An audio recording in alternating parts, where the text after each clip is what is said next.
Hello বন্ধুরা, সবাই কেমন আছো? আশা করি ভালোই আছো। আবারও চলে এসেছি একটি নতুন রেসিপি নিয়ে, ফুলকপি আলু দিয়ে ভোলা মাছের ঝোল। এই যে ভোলা মাছগুলো আমরা সুন্দর করে পাখনাগুলো ছাড়িয়ে, আঁশ ছাড়িয়ে ভালো করে কেটে নেব।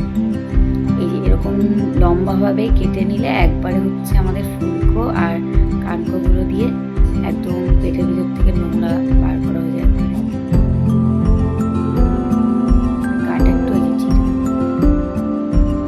কাটা চিড়ে দিলে কি হয়, মশলাটা ভালো ঢুকে মাছে। এই যে মাছগুলো কেটে আমরা ভালো করে জল দিয়ে ধুয়ে নিয়ে এসেছি। আবার একটু উষ্ণ জল গরম দিয়ে ভালো করে দেবো। মাছ যত ভালো করে দেবো ততই সুন্দর টেস্ট হয়। এবার নুন হলুদ দিয়ে আমরা মাখিয়ে নেব সুন্দর। এবার কড়াইয়ে তেল গরম হলে মাছগুলো লাল লাল করে দেবো। আমি সকালে গোলা রুটি করেছিলাম বলে তাই জন্য কড়াইটা পুড়ে গেছে। মাছটা এপিট ওপিট করে ভেজে নেব। মাছটা আমাদের ভাজা হয়ে গেছে। এদিকে আমরা মাছের মশলা করে নেব।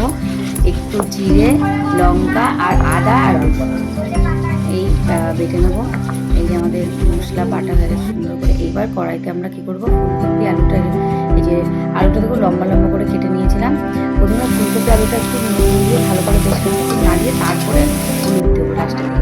লাল লাল করে ভাজা হয়ে গেছে, নামিয়ে নিয়েছি। এবার কড়াই তেলতে জিরে ফোড়ন দিয়ে বেটে রাখা যে মশলাটা, আদা রসুন লঙ্কা আর জিরের যে পেস্ট আর টমেটো বাটা দিয়েছিলাম, টমেটো বাটাটা মনে ছিল না আর কি বলতে আর কি। আর হচ্ছে স্বাদ মতো নুন আর হলুদ দিয়ে আমরা ভালো করে মশলাটা কষি। মশলাটা কষানো হয়ে গেলে এবার আমাদের ভেজে রাখা ফুলকপি আলুটা দিয়ে দেবো। মশলাটা আমরা তখন কষা হয়ে যাবে বুঝবো যখন দেখবো মশলা থেকে তেলটা ছেড়ে দিচ্ছে। এবার বেশ খানিকক্ষণ নাড়িয়ে নিয়ে আমরা জলটা পরিমাণ মতো জল দিয়ে দেবো। এবার আমাদের ঝোলটা ফুটে উঠলে একে একে ভেজে রাখা মাছটা দিয়ে বেশ খানিকক্ষণ ফুটে উঠলো হয়ে আসবে যখন, তখন আমরা কী করবো, কুচিয়ে রাখা ধনেপাতা দিয়ে ভালো করে নামিয়ে নেব। রেসিপিটা যদি অবশ্যই তোমাদের ভালো লাগে অবশ্যই বাড়িতে একবার ট্রাই করো।